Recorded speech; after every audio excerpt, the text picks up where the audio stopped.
How's it going? Decided to bring you guys along while I do my laundry again.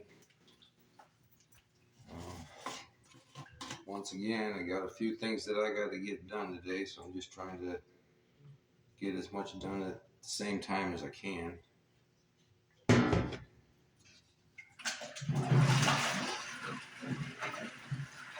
But I just wanted to rewind a little bit.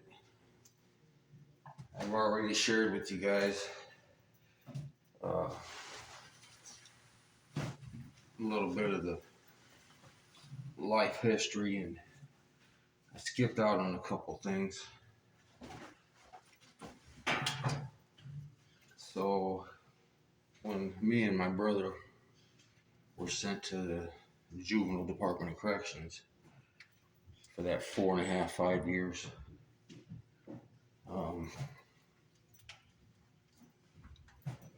we were paroled there for a little bit. We were both paroled to my grandmother and my aunts, my mom's mom or mom's sister, about halfway through that 4.5, 5 years. They had, my aunt had just had her first baby, my cousin. But yeah, we were paroled there. That's when I first started working, got my work permit through local high school. Got a job doing car detailing. Worked for a waste management company on a garbage truck.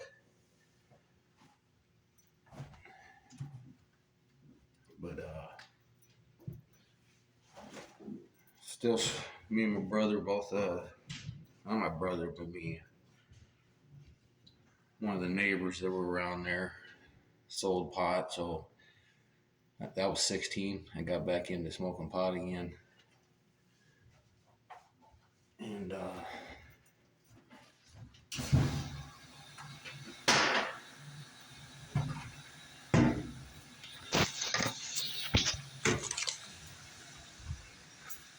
so yeah, we did get out for a little bit there. And my brother got involved in a cult, and he got sent to a mental hospital for a little bit. And my grandmother found some pot seeds and stems and stuff in the toilet that we tried to flush down, not knowing that the stuff didn't. The seeds and stems kind of float.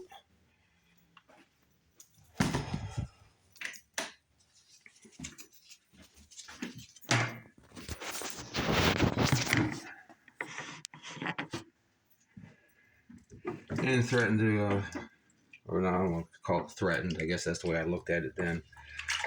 But to tell our POs that, hey, we were smoking pot, and me and my brother were just, we'd been in foster homes and youth homes and juvenile penitentiary, and our minds weren't right. But actually, I'll go back even a little further. Back when me and my brother both ran away and did that Molotov cocktail thing, we actually got put into a different foster home right after they caught us for that. We got put into a foster home. We both ran away again and ended up. So since we had gotten caught at my mom and dad's house the first time we ran away, we actually, this time, mom and dad decided to put us on the other side of the river with our cousins and uncles and aunts, and thinking, they wouldn't find us over there. But yeah, so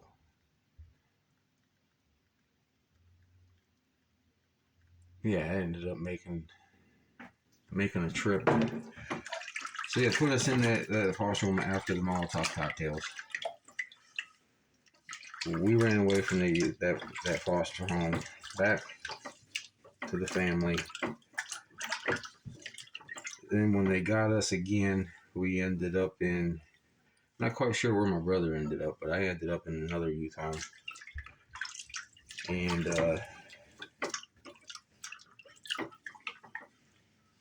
it was after that they decided to put us in the juvenile department of corrections. Once they caught us over on the other side of the river. I'm not sure how much longer after that, but you know, we were drinking heavily, hanging out with step cousins and older friends, and it was the Bottoms. They called it the Bottoms. That was the neighborhood we lived in. Cousins selling weed. They were in a little bit harder drugs. That's actually the time that I was introduced to crack. And like I said, after that, yeah, my brother had ended up getting picked up. He was drunk, crawling down the street, and cops got him. So I think he actually, he ended up in the little juvenile detention center. And I ended up getting picked up after a trip down south with my cousins and stuff, and ended up bringing this Hawaiian chick back with us, and we were all partying one day. Cop showed up to the party, picked that girl up. She had, I guess, a whole bunch of stolen credit cards and stuff in her purse, and like an idiot, I went down to the police station to see what was going on. They evidently figured out who I was, because I was on the run from juvenile parole. Figured out who I was, and by the time I got back over to my cousin's place and this and that, they were there to pick me up, put me back into the juvenile department of corrections again.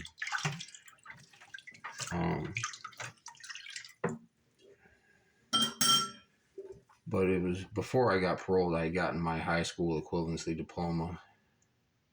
Then I got paroled, went through all that stuff with my cousins and going down south and bringing that chick back.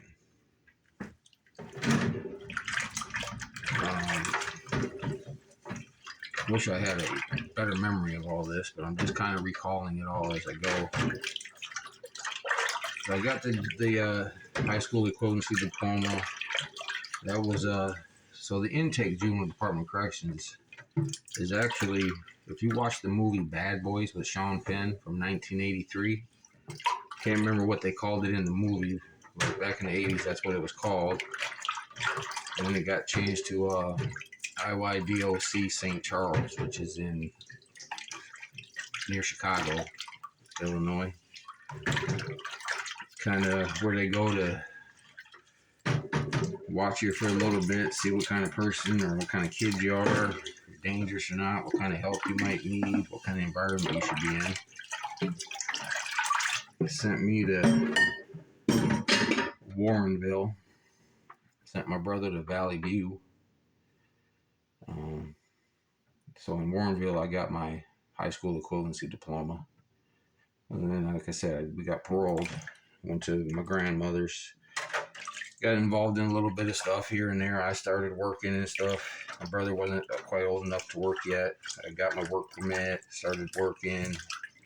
So when the juvenile parole officer showed me how to first start writing resumes and this and that. I still have that resume today. I was 16 years old. I'm almost 50, and I still have that exact resume. Held on to it.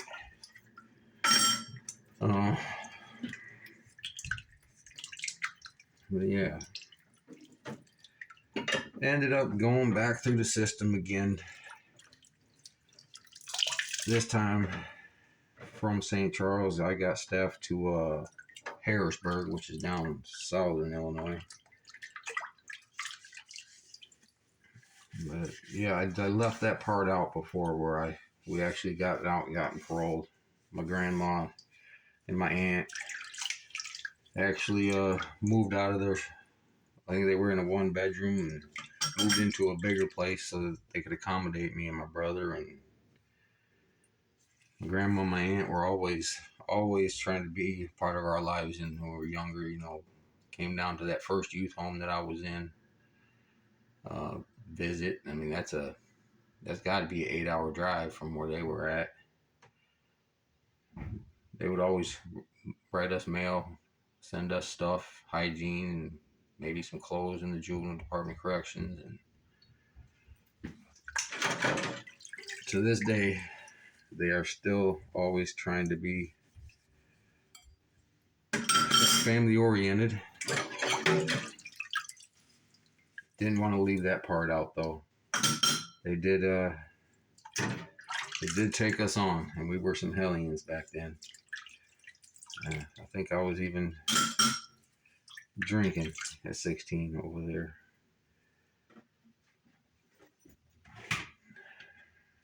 So yeah, as I stand here today talking about all this, so my brother, the one I'm talking about, he passed away in 2018, 2 months before I graduated college. Found him in the tent on the railroad tracks. He had gotten involved in heroin, and he died from fentanyl poisoning. The heroin that he had ended up getting that night had a little bit too much fentanyl in it. And my mom was actually the one that let me know when my dad passed away. It was 5 days after he passed away that she finally got a hold of me back in 2010 to let me know that my dad had passed away. And that's when my family came and picked me up, and we went down to Missouri and got all of my dad's records and paper products and stuff from the 50s and 60s stuff that he was collecting. He had most of his life he was drinking and collecting records and liked to listen to his music and drink beer. That's how we got involved in drinking beer with him, listening to music, drinking. But he had gotten on Social Security for a bad back and was able to get medications for his bad back, and I guess he used those a little too much, and he had a massive heart attack down there when he was 55. That was 2010. And then said he going back even. Yeah. But yeah. So as I was saying, as I stand here today, father's gone, my brother's gone. The brother that I've been talking about here, still have another brother and two sisters. No, what was I gonna say? Getting all distracted, just getting up in my head and my emotions and stuff, recalling all this stuff. But as I stand here today, they're gone, and I'm almost 50. And I guess the reason I started getting into all this paperwork and this treatment stuff that I went through before is because after 20 years of a relationship with this woman, I don't know, I guess we kind of grew apart and things changed after I changed. And well, I'll get further into detail with that. That wasn't what the video was about.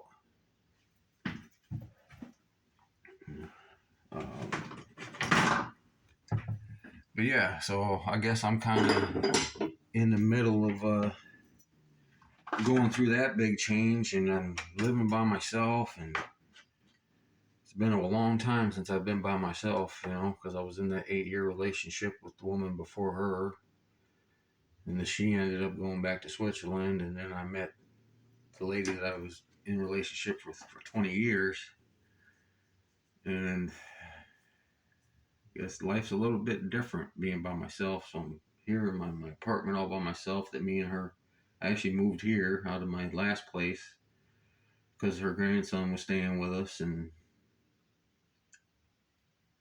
yeah, I wanted to give him a better existence, or whatever the hell you want to call it.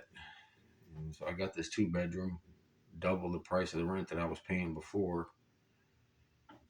Long story short, me and her just haven't been together. She's with her daughter, and he's with his mom too. So yeah, I guess I've been going through some emotions, man. Loneliness and feeling stuck. All of her stuff is still here. Most of his stuff's still here. I'm torn between moving on and stuck thinking that this relationship might be reconciled, but deep down I know it's the end of it, and I guess I'm just trying to figure out exactly how to move forward. But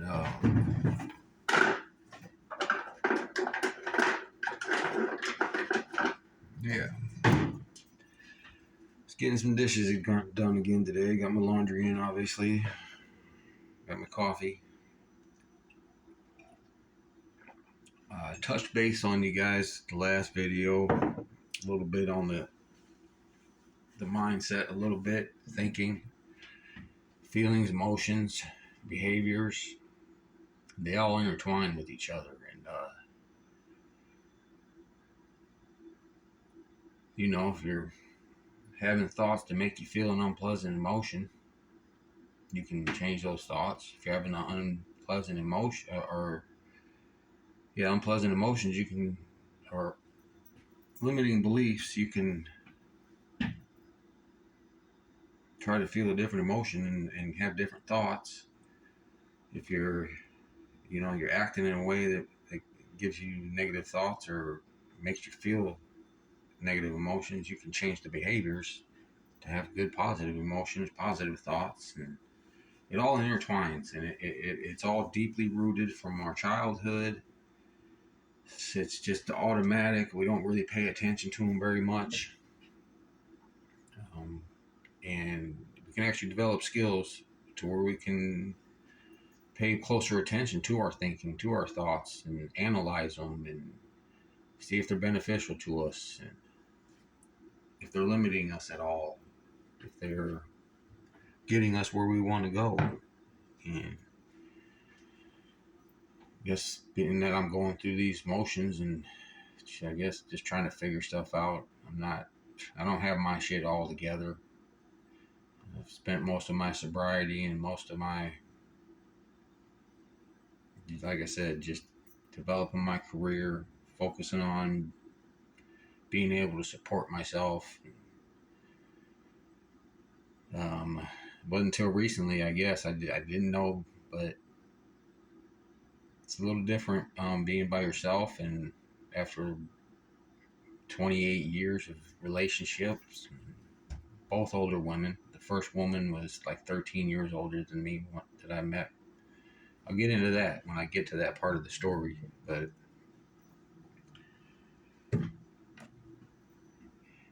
yeah, a man's thoughts determines his life.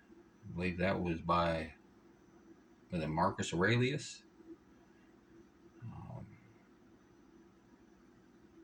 Waldo Emerson says something like that too. A man's thoughts determines his life. Both of them say everything, but everybody says it. Our perception on the world is very important. We've learned the perception that we have, and we can challenge it. We can challenge it. We don't have to. We don't have to live out the traumas of our childhood and the adversities and the struggles and everything that we went through. We don't have to hold on to all that baggage and negative stuff. We can decide now what type of life we want to live, what type of person we want to become, what type of legacy we want to leave behind. And we can start focusing our thoughts on things that align with that, thoughts that create positive feelings in us, and positive feelings have positive vibrations, and they draw in those things that we want. And if you're having positive thoughts and positive emotions, you can't help but act in a positive way. But it's a constant, it's going to take patience. It takes time. It gets frustrating. It's sometimes you just want to be like, is this even worth it? I could just go back to living my life of comfort, just not trying to progress, not trying to change. What's the point? All that. That's up to you to decide. I've decided I'm trying to become better. Uh, yeah, just wanted to fill you in on that little spot that I forgot about getting paroled from the juvenile department of corrections. And yeah, and when I talk about this stuff, and I'm talking about my brother that ran away, that was with me, and he's no longer with us, so that stirs up unpleasant emotions as well. And I miss him. Wish I would have had more time with him. Time is very valuable. The most precious commodity that we have. Thanks for watching. I'll be back at you guys with another video and more videos. This is kind of helping me. It's kind of like I'm journaling, like I'm getting my thoughts out. Not writing it down, but I'm looking at myself, making these videos, listening to myself, and becoming more aware of myself. It's kind of ironic. It really is. Thanks for watching. Keep coming back. I've got a long story to share. Haven't even started doing presentations, as you can see. We'll get to that part. When I get to that part of my life, we'll get into that stuff. But thanks for watching.